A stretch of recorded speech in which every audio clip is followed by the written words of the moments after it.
তার বিরুদ্ধে cooperative case এত কোটি টাকার চুরি আছে, যার বিরুদ্ধে ভাটপাড়া পৌরসভায় কোটি কোটি টাকার চুরি আছে, যার বিরুদ্ধে ডালডা ফ্যাক্টরিকে একটা শ্মশান করে দেওয়া, যার বিরুদ্ধে পেপার মিলকে একদম শ্মশান করে দেওয়া, যার বিরুদ্ধে ইনচেক টায়ারকে শ্মশান করে দেওয়া, যার বিরুদ্ধে এই জুট মিলগুলোকে শেষ করে দেওয়ার তার বিরুদ্ধেও তো এই কথাগুলো আছে। সে এখন বড় বড় কথা বলছে, মানে চোরের মায়ের বড় গলা। ওনার যদি সৎসাহস থাকে আমার সাথে কোনোদিন ডিবেট বসে আমার চুরিটাকে প্রমাণ করে দিন, আর আমি এখন থেকে নয় 1970 সাল থেকে ওরা এবং ওনার পরিবার কি কি চুরি করেছে সেটাও প্রমাণ করে দেবো। তাহলে আমার বিরুদ্ধে প্রার্থী হয়ে দাঁড়িয়ে আগামী দিন লড়ে দিন, কে জিতবে কে হারবে কে মাটিতে থাকবে সেটা প্রমাণ হয়ে যাবে। ওর তো পার্মানেন্ট চোর আছে, ওগুলো কারখানা বেচে দিয়েছে।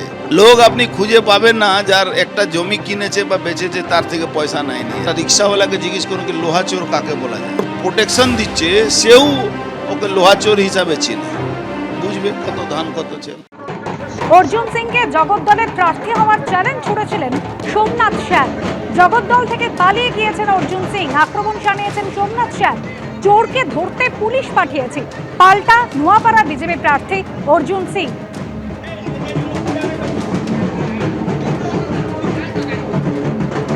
মুখে বলে দিলে দুর্নীতি হয়ে যায়। ওর তো পার্মানেন্ট চোর আছে, কতগুলো কারখানা বেচে দিয়েছে। একটা লোক আপনি খুঁজে পাবেন না যার একটা জমি কিনেছে বা বেচেছে তার থেকে পয়সা নেয়নি এরা। ওকে সবাই, আপনি জগদ্দলে বিধানসভা একটা রিক্সাওয়ালাকে জিজ্ঞেস করুন কি লোহা চোর কাকে বলা যায়, এক কথা বলবে কি এখানকার এমএলএ নাম আছে লোহা চোর। পুলিশকে জিজ্ঞেস করুন না, ওই থানা যে ওর প্রোটেকশন দিচ্ছে সেও ওকে লোহা চোর হিসাবে চিনে। লোহা চোরের এগেন্স্টে ভারতীয় জনতা পার্টি পুলিশ পাঠিয়েছে, যাও লড়ো, বুঝবে কত ধান কত চেল।